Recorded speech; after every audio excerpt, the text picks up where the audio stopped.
जी इस वक्त पीटीआई के कारकुन चूंकि इनको रोका जा रहा है लेकिन इनका जज्बा इस वक्त इतनी है। जी अस्सलाम वालेकुम, आप लोगों को रोका गया है लेकिन उसके बावजूद आप इस वक्त कंटेनर पर चढ़ गई, कैसे चढ़ी है कंटेनर पर? बस भी जज्बा और जुनून होना चाहिए और क्या। और जो कि सारे पीटीआई वर्कर्स का है।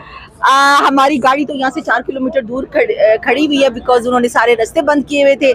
ये हाईवे का भी रास्ता बंद था, उधर से भी अंदर के भी सारे रास्ते बंद थे। तो हमने गाड़ी खड़ी की और मेरे साथ 4-5 खवातीन और थी और हम वहां से पैदल चल के आए। उन खवातीन को रास्ते में उन्होंने रोक लिया but I escaped.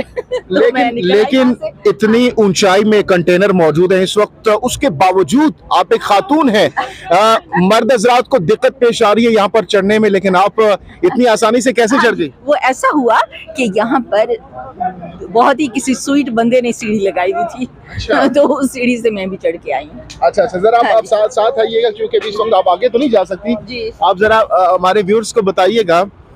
Ji viewers, आप देख सकते हैं ये चारों अतराफ यहाँ पर कंटेनर ही कंटेनर है। ये सीढ़ी है जिसकी मदद से यहाँ पर मीडिया के नुमाइंदगान भी पहुंच रहे हैं और ये खातून भी यहाँ पर जो कि पीटीआई की डाइंग हार्ट वर्कर है, इमरान खान की सपोर्टर है। तो आप भी ये देखिए, आप देख सकते हैं ये सीढ़ी है यहाँ पर जिसकी मदद से यहाँ पर जो मीडिया के नुमाइंदगान पहुंचे। तो बताइएगा इस वक्त इस दफा कारकुनान कम है, क्या वजह है? इस वक्त कारकुनान की तादाद बहुत कम नजर आ रही है।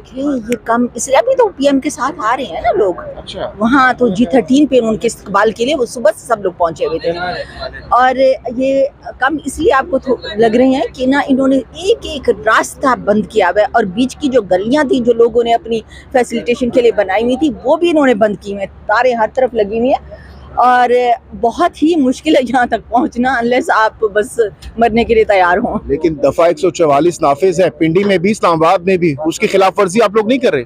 देखिए अब अगर इनको इतने ये बेवकूफ़ लोग हैं ना, इनको पता है कि कौम को एक एक बात की समझ है। उनको जो ही हमारा जलसा अनाउंस होता है, जो ही पीएम का इधर आना अनाउंस होता है, जो ही कोई रैली अनाउंस होती है, ये 144 लगा देते हैं। तो सब लोगों को पता है ना, तो अब वो इसलिए ना वो कौम तुल गई है कि ना इनको हर तरह से हराना है और इनको जलीलो खार करना है इम्पोर्टेड हुकूमत को, क्योंकि ये है इसी तरह की। आप देखें हमारे प्राइम मिनिस्टर पर इन्होंने 95 केसेस बना दिए हैं, 95 केसेस बना दिए हैं और राना सना मर्डर के केस में और इतने मंशियात के केस में और 10 दूसरे केसों में वांटेड है और उसका भी अरेस्ट वारंट निकला हुआ है। उसको किसने पकड़ा है? वो कह रहे हैं कि पुलिस ने वो मेरा मुकदमा खारिज कर दिया है। कैसे खारिज कर दिया? कैसे? हमारे मुकदमे जो फेक हैं, फॉल्स हैं और बिल्कुल बेसलेस हैं, वो खारिज नहीं हो रहे। राना सना का कैसे हो गया? आप मुझे बताएं, क्या मॉडल टाउन किलिंग वाला मुकदमा खारिज हुआ है जिसमें ये नॉमिनेटेड मर्डरर उसमें मौजूद है, ये FIR में, क्या वो खारिज हुआ है? भाई ये लोग बड़े क्रिमिनल हैं, बहुत ये साइकोपैथ हैं, ये क्रिमिनल लोग हैं। हमारा इनसे मुकाबला वैसे उस तरह से पॉसिबल नहीं है क्योंकि हम तो पीस लविंग और कानून और आइन का एहतराम करने वाले लोग हैं। बहुत बहुत शुक्रिया जी। व्यूअर्स, आप सामने देख सकते हैं इमरान खान को गिरफ्तार करना इनकी 7 नस्लें भी नहीं कर सकती। मैं आपको बताऊं, इंतजामात बहुत सख्त किए गए, सख्त किए गए इंतजामात, लेकिन वो तो हमेशा ही सख्त करते हैं।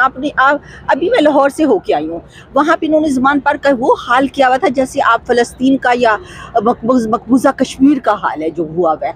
इतनी डिस्ट्रक्शन थी, इतनी पुलिस थी कि सारे मुल्क की पुलिस उन्होंने वहाँ बुलाई हुई थी। तो क्या गिरफ्तार कर लिया? अभी भी ये ऐसे मुंह की खाएंगे। ये चिपस्टर लोग हैं, इनको बस इसी तरह की ना एक हाइप क्रिएट कर देते हैं कि ना अभी ये हो गया तो अभी वो हो गया ताकि हम डिमोरलाइज हो जाए।